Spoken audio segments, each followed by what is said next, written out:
And we are back with another video today just to go over any sort of transfer news that we've received at the moment. It's not been the busiest of times. It's quite frustrating. I loved that fast-paced energy that we were getting in that little World Cup transfer window. So I'm just going to throw out some things that I've seen lately, some things about Nicolas Jackson, some new things that I've seen about Malo Gusto. Stay tuned for that one.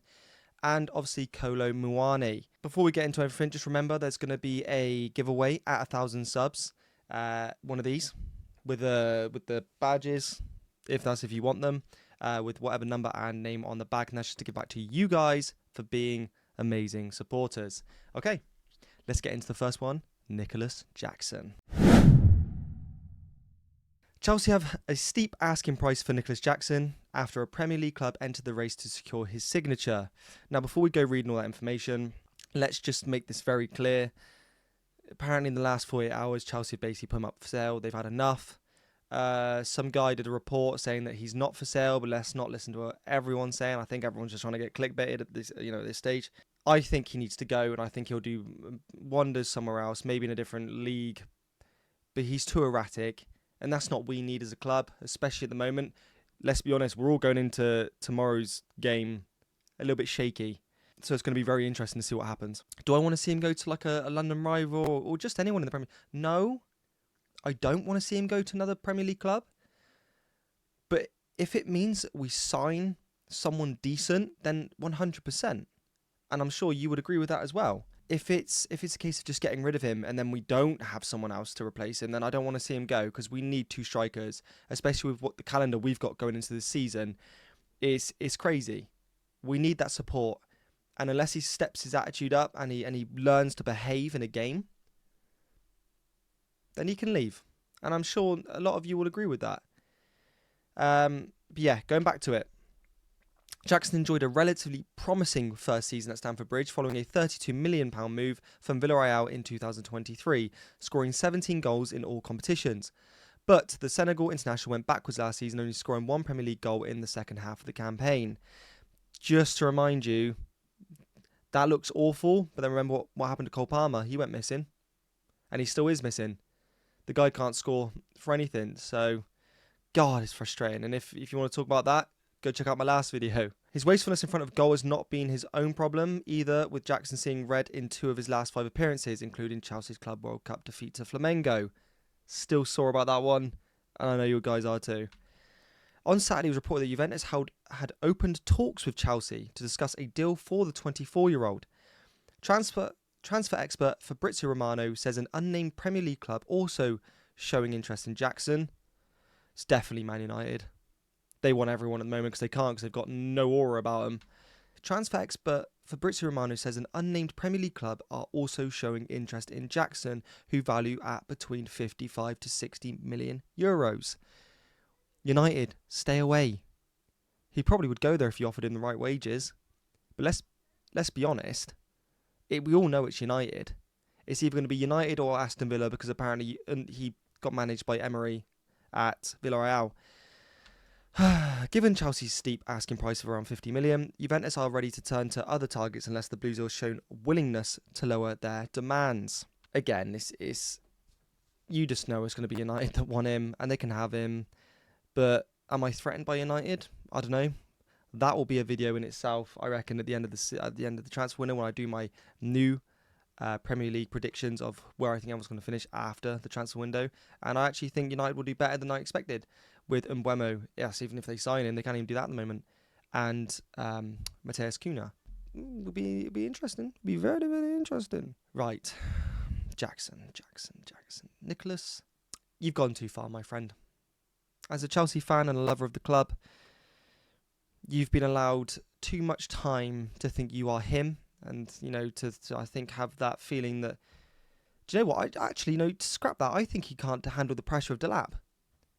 I think he can't handle having another guy who's probably better than him threaten that position of his. And he just, parts of me would think, I was thinking about it last night. I was like, what happens if he'd done it on purpose? What happens if it's his way of forcing himself out the door? That's what I'm starting to think. I'm not happy about it. I'm not happy. You need to let me know what you think in the comments. Don't just skip past this and not feel, you want to say anything because there aren't too many comments. You give me your opinion and I'll respond to it. Don't get me wrong. Gusto to Bayern Munich. According to German journalist Christian Falk, Bayern Munich are not actively trying to sign Malo Gusto. The 20-year-old defender has been heavily linked, or thinly linked, with an exit from Chelsea this summer following Reece James's return to the starting lineup. The report claims that the Bundesliga champions are currently looking to trim Vincent Kompany's squad with 3 right-backs at his disposal. It said Bayern cannot afford to keep the trio at the Allianz Arena, so Sacha Boey faces an uncertain future. I don't know what's going on with Gusto. He started off so well with us at Chelsea, and then suddenly, as time went on, he just lost form and continued to lose form. And this is what happens when you have such a young squad. They don't know how to handle the pressure when they are called upon. You think about the amount of times we would all say, oh, he was so good defensively. A little bit shaky going forward, and that's fine. But he always was so good. Now it's just the other way around. Do you know what? It's not even the other way around. It's just none of it. He can't string a single pass. And he can't even defend. Look what happened the other day. He just let everyone go past him. I always thought he was so good at just quickly getting back and, getting that last final challenge in. He's just a different person. It's as if Nkunku's bringing all the French lads down and just being like, look guys, let's stick together here and let's just all play poorly. Badia Shiel, Nkunku, Gusto. Pointless. Just bloody pointless. I don't get it. I don't know if it's Reece James being back and fit, that Gusto has just lost all confidence in himself. You let me know what you think about Gusto, because there's such potential there. Such potential. And it's just like he's not interested anymore. And that passion for the team is gone. I don't know. I've seen other things about him going, with Bayern being interested. It's very weird that 1 minute people are interested, 1 minute they're not interested. And then, as people reporting to the fans, what are we supposed to know? I wouldn't be too surprised if he goes. We have the likes of Achimpong. We have Chalobah that can play at right back. We have Reece James, who apparently is probably going to end up being a striker at this rate. Because Maresca, I just don't know what he's doing. And I really do believe that if we lose tomorrow, it's going to be interesting to see what happens to Maresca. I think if we lose tomorrow, bearing in mind it's 2 o'clock in the bloody morning when the game's on. But I will be streaming it, by the way. I will be doing a watch along on YouTube. I'll probably come online at about 1:45. I'll be half asleep. But I hope you guys are there. Please come join me. It'll be nice to talk to you guys and get your opinions on everything. We can have a right chin wag, a right little gossip about all the players, and you give me your honest opinions about everything. Moving on to this next interesting topic. Chelsea have reportedly opened talks with Paris Saint-Germain over Randal Kolo Muani. After it emerged that Nicolas Jackson could leave the club this summer, PSG spent £76 million to sign Kolo Muani from Frankfurt, who clearly just seem to be signing good players at the moment, or even just building good players, in 2020, but he has struggled for regular game time. The 26-year-old has made just 23 starts for PSG in all competitions and was sent out on loan to Juventus in the January transfer window, where he's netted 8 goals in 16 Serie A appearances. Kolo Muani heading to Stamford Bridge would see United striker options diminish further. Shock. It emerged on June the 1st that United's head of recruitment, Christian Vivel, had added Kolo Muani to his 4-man striker shortlist. The 31-cap international has long been linked with both United and Tottenham Hotspur, but now it seems Chelsea are best placed to bring him in the Premier League. Suck on that, United. Kolo Muani. I think he's 26. Yeah, 26 years old. You know what? It's tough. He never made it at PSG, which makes me think, okay, he didn't suit the French league too well. And he's netted 8 in 16 appearances in the Serie A, but that's the Italian league. Again, not a great league. So it's hard. It's not like he's 19 or 20 and, he's still finding his feet. He's 26 years old. He's starting to become his prime. Now, I've seen that they want about, I think it's 50 to 60 million for him. And that might be euros as well. I would rather just buy Victor Osimhen, and I hate to say it, because I hate bringing him up. Because then it just gets... we all are getting annoyed now when we hear Osimhen. But if we're spending that kind of money on someone like Kolo Muani, you may as well just go get yourself an elite striker that knows exactly what he's doing. And he's got that deathly presence in the box. But I don't think we'll get that from Kolo Muani. I think you'll get a more nimble and a more agile player from Kolo Muani, someone who can play in multiple different positions. But you can say the same about Nicolas Jackson. He can play on the left wing. That's where he was originally at Villarreal. I don't know.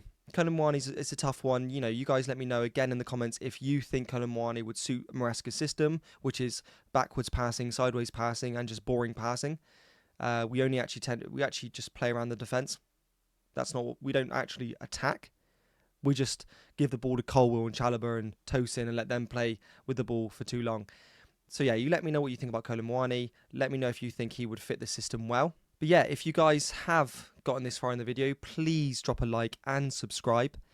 Just remember, there is a giveaway, just like I said at the beginning of the video. So by all means, subscribe. That's the only way this is going to happen. And it is real. This is not going to be fake. This is not going to be rigged. It really will be one of you random people in my 1,000 subs. So I will do a poll as soon as that's happened. And anyone who enters will be able to win. It's going to be as simple as that. Anyone who doesn't, then that's on you. That's your loss for not, basically ticking that bell and making sure the notifications are on.